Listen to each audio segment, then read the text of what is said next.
नमस्कार मु डॉक्टर अजित आपण मानंकु मो YouTube channel cure the incurable doctor Ajit को बहुत बहुत स्वागत।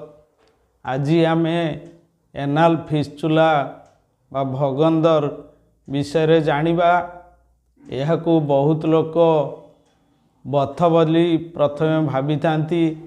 यह झाड़ा रास्ता पाखरे गभीर बथ ही ता फाटी सेथिरु पूज रक्त अठा भली पानी बाहर थाए एवं बहुत मात्रा रे किटकिट कर थाए।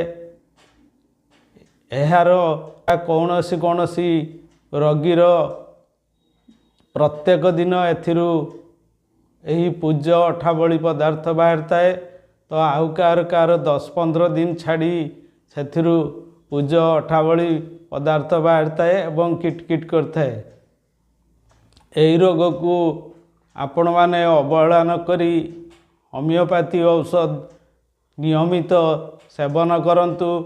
किछि मास मध्यरे आपण माने ए रोगरु संपूर्ण मुक्ति पाई परिवे। होमियोपैथी औषध आपण मानकर रोग प्रतिरोधक शक्ति को बढ़ाई रोग को ठीक करथाए।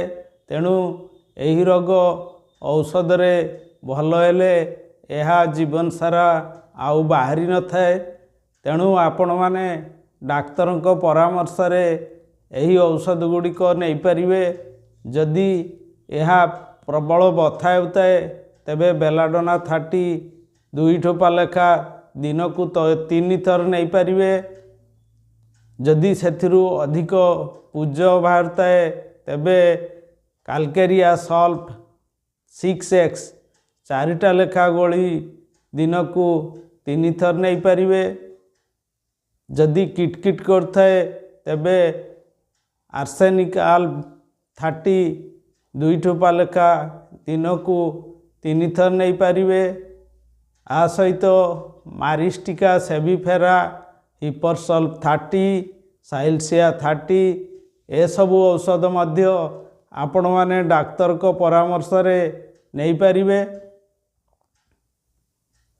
जदि कौनसी रोगी बहुत मास बा बहुत वर्ष धरी यही रोग रे कष्ट पाउछि तेबे से आम क्लिनिक बालेश्वर बस स्टैंड निकट रे अछि। सेठारे आसी आपण माने मो सहित परामर्श करि परिबे। आउ जो माने बहुत दूर रे अछंती से माने ऑनलाइन माध्यम रे स्पीड पोस्ट रे मोठू औषध नहीं पारिबे। आपण धैर्यर सहित होमियोपैथी औषध खातु। एथिरे आपण माने संपूर्ण सुस्थ हो पारिबे। एहा द्वारा आपण माने ऑपरेशन ठारू निजको दूरेई रखि पारिबे। होमियोपैथी औषध रे आपण माने भल हेले एही रोग आउ बाहरी न थाए ना कि श्रीधर महाई घर कुड़िया।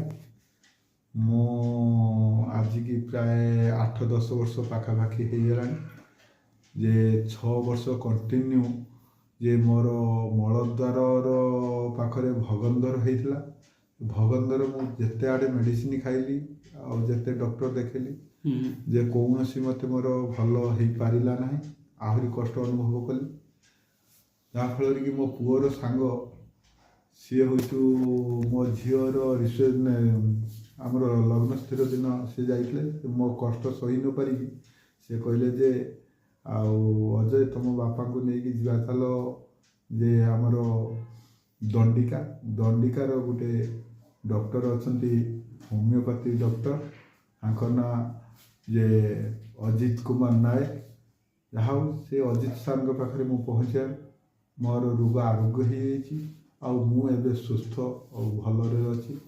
आउ जे भी मोर सांगसाथी एवं मोर 2 जन मालिक जे मु सिविल कॉन्ट्रैक्टर भाया काम करे से 2 जन मालिक को नहीं पाखे पहुँचे सी भी भल अच्छा।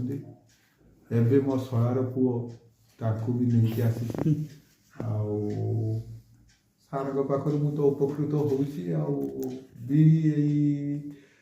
आउ केत वर्ष ला बाहरिनी ଆହୁରି ଏଠି ତ ମୋର ପ୍ରାୟ ଦୀର୍ଘ 10 ବର୍ଷ ପାଖାପାଖି ହେଇଗଲାଣି, ଯାହାଫଳରେ କି ମୁଁ କିଛି ବି କଷ୍ଟ ଅନୁଭବ କରୁନାହିଁ ବି। ମୁଁ ସବୁ କିଛି ଖାଉଛି, ମୋର କିଛି ବି ଅନୁଭବ ନାହିଁ କଷ୍ଟ। ଏହି ଫିସ୍ଚୁଲା ବା ଭଗନ୍ଦର ରୋଗକୁ ଅଧିକ ଦିନ ଅବହେଳା ନ କରି ଔଷଧ ସେବନ କଲେ ଆପଣମାନେ ସମ୍ପୂର୍ଣ୍ଣ ସୁସ୍ଥ ହୋଇପାରିବେ। ହୋମିଓପାଥି ଔଷଧରେ କୌଣସି ପାର୍ଶ୍ୱ ପ୍ରତିକ୍ରିୟା ବା ସାଇଡ଼୍ ଇଫେକ୍ଟ ଦେଖାଇ ନଥାଏ।